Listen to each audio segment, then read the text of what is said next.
James, let's start with these goings-on at Manchester City. Two really eye-catching headlines this morning. Firstly, Erling Haaland suddenly in the news, linked with a move to Real Madrid. Why and where's it come from? Let's try and break this down first of all. We know at the moment at Madrid there is a presidential race between Florentino Perez and Enrique Riquelme. So they're the two competing to be the president.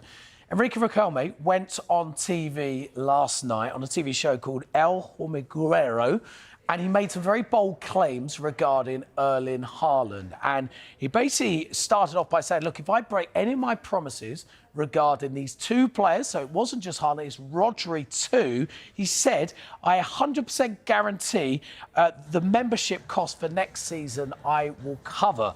But he said Haaland has a release clause. He wants to come to Madrid. So they were the quotes from him. He also doubled down on Rodri as well and said, we've actually spoken to his agent. And interestingly enough, after the Haaland quotes, he says, we respect the club, Manchester City, but he said, if I'm president, he will play for Real Madrid. So that was Rodri, but the Haaland one, very, very interesting. Well, so we know in presidential races, even if it's political, we hear certain quotes and promises that perhaps aren't always true, but Erling Haaland's father, Alfie Inge Haaland, had this to say on those quotes. We're going to see the graphic come up right now, and he basically says that all is very entertaining, but it's not true. We wish all the best for both candidates in the Madrid election. So Alfie Inge Haaland saw the fun side of what was said. He saw the sort of politics of it, really. I love that. We wish all the very best. It's like, thank you, but move along.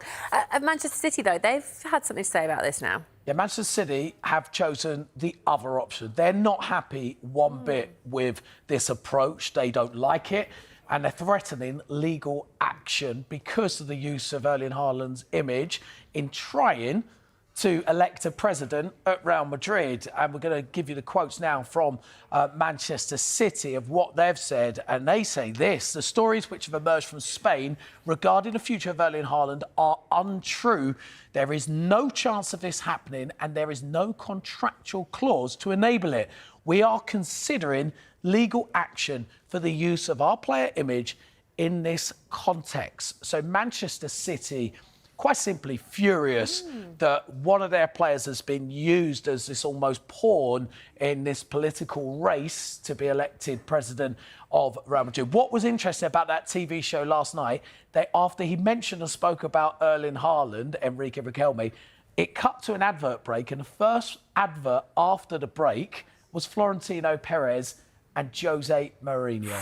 You can't make it up what's going on there. The really drama, so much of it. It is quite sensational, all of it, isn't it? Right, sticking with Manchester City, but slightly different vein of things.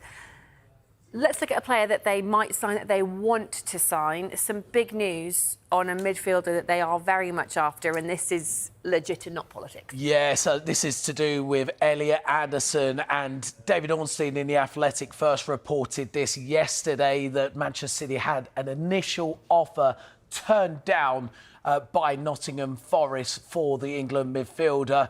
So it remains to be seen now whether Manchester City choose to go back in for the player who had a terrific season for Nottingham Forest, the most touches out of all Premier League players last year. I was reading a stat earlier, 14% of Nottingham Forest's touches were by Elliot Anderson this season. That's the biggest percentage out of all the clubs in the Premier League. He was so vital for them in helping them stay in the Premier League, in helping them go deep in the Europa League as well. He has admirers from the likes of Manchester United and Arsenal, but it's Manchester City who have made their first bid in. Nottingham Forest rejected it. What we understand is that Forest probably looking at a figure close to what Chelsea paid for Moises Caicedo and Enzo Fernandez, and even what Arsenal paid for Declan Rice. So you're talking a figure north of £100 million.